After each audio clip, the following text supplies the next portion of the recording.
Hi. അപ്പം നമ്മളിന്ന് ഈ ഫ്രൂട്ട് പ്ലാന്റുകൾക്കൊക്കെ വളരുന്ന കാര്യം സംസാരിക്കാൻ വേണ്ടിയിട്ടാണ്. അപ്പം നമ്മൾ ഈ നഴ്സറികളിൽ നിന്നൊക്കെ ഫ്രൂട്ട് പ്ലാന്റുകൾ മേടിക്കുന്ന സമയത്ത് ഭയങ്കര ബുഷായിട്ട് നല്ല കളറായിട്ട് നല്ല ഭംഗിയായിട്ടുള്ള പ്ലാന്റുകളായിരിക്കും അവർ തരാം. അപ്പം നമ്മൾ അതിൻ്റെ ഭംഗി കണ്ടിട്ടാണ് മേടിക്കുക.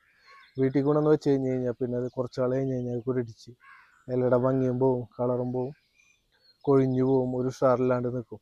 അതെന്താണെന്ന് വെച്ച് കഴിഞ്ഞാൽ ഈ ഒരു സാധനം അവർ ഉപയോഗിക്കും നഴ്സറിക്കാർ. യൂറിയ ഇത് ഉപയോഗിക്കണം എന്ന് പറഞ്ഞു കഴിഞ്ഞാൽ പെട്ടെന്ന് ഇത് ഇട്ട് കഴിഞ്ഞ് കഴിഞ്ഞാൽ നല്ല രീതിയിൽ വളർച്ചയും നല്ല പച്ചപ്പും നല്ല ഉഷാറായിട്ട് നിൽക്കും. ഇത് കഴിഞ്ഞ് കഴിഞ്ഞ് കഴിഞ്ഞാൽ പിന്നെ വീണ്ടും പഴയ അവസ്ഥയിലേക്ക് വരും.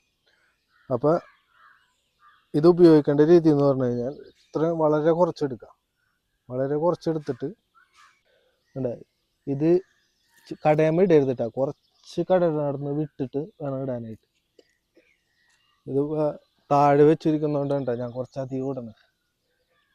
ചട്ടിയിലാണെങ്കിൽ വളരെ കുറച്ചിടാൻ പാടുള്ളൂ. ഞാനിവിടെ ഇടയ്ക്കിടയ്ക്ക് ഇത് ഉപയോഗിക്കാറുണ്ട് കേട്ടോ, അതുകൊണ്ടാണ് ഇതിങ്ങനെ നല്ല രീതിയിൽ പച്ചപ്പായിട്ട് ഇതിങ്ങനെ നിൽക്കണേ. എന്താ